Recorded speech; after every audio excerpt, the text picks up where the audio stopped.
بسم الله الحمد لله والصلاة والسلام على رسول الله صلى الله عليه وسلم. السلام عليكم ورحمة الله وبركاته. والعليا توفيق الله عنه وفرجه سيدان دوب الله قاعدة إن شاء الله تعالى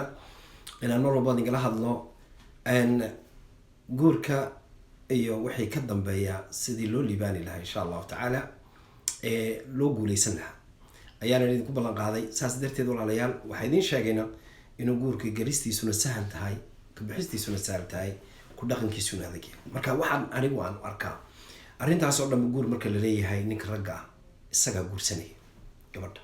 maadaama isagu guursanaya isaga mas'uul ka noqonaya isagana guriga dhisaya isagana burburinaya falidalik ninka ragga la hadli lahaa iyo labada waalid ee gabadha laga soo doonay ninka ragga walaalo hadda xanuunsan tahay walaalo waxa fiican inaanad guursanin ilaa aad bogsatid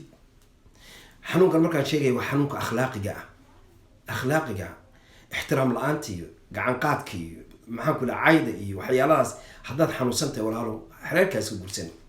falidalik baa nabigeena subhan salawaatu rabbi wa salaamu alayhi wuxuu leeyahay ida ataakum man tardawna diinahu wa khuluquhu labada waalid buu la hadlayaa haddii uu idiin yimaado nin diintiisa iyo akhlaaqdiisa aad ka hesheen u dhisa buri marka wax laga fiirinaya wax laga yaabaa diinta inuu naga salaad badan yahay ninka wiilka gabadha iga soo doonaya laakiin akhlaaqdiisa u xunta falidalik waxaan oran lahaa waalidiinta walaalayaal oo tawfiiqda allah kan ka fiirsano inanteenaas intaas oo dhan kusoo tacabnay wiilkaan u dhisayno ma wiil xanuunsan baa mise wiil caafimaad qaba wiilka caafimaad qaba waa wiilka akhlaaqda wanaagsan leh uu nabigu nagu waninay calayhi salaam marka walaalo haddaad u dhistid ood aragtidoo keliyaata lacag buu hayaa iyo waxaas u hayaa imisa lacag haysato haddana xanuunsan wana adab lahayn sharaf lahayn akhlaaq lahayn diin lahayn waxbana lahayn oo waxba ma fahant lidalik waxa weeye laga yaabaa inuu inanta aad gabadhiinaas aad u dhistaan inuu dhaawac weyn u gaarsiiyo akhlaaqiyan in maxaan ku dhahdaa weliba iyadoo kaliyaata ma haddii uu ninku leeyahay tacadi gacmaha qad maxaan ku dhahdaa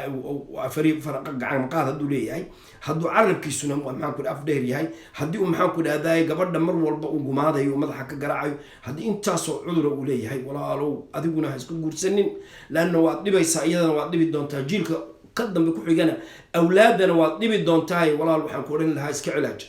waalidiintan waxa weeye wallahi tuma wallahi maalinta qiyaamaha waa la weydiin doonaa inantaada yar inanta aad u dhistay wiilkaasi xanuunsan ee caytamaya ee dagaalamaya ee gacanta qaadaya aad u dhistay beritoole haddii waqtina hayn maayo waxa weeye akhlaaq xumaad meesha ku jirto waqtina hayn maayo lidalik wuxuu u baahan tahay waxaa inantaadu kuu soo noqonaysaa aad ku soo dadaashay waxaa kuu soo noqontaa iyadoo eber ah iyadoo xanuunsan ayay kusoo noqon falidalik tawfiiqda allahna waafajiyo waxaan ilaahay ka baryo ilahay dhammaanteedna caafiyo sidaasaan leeyahay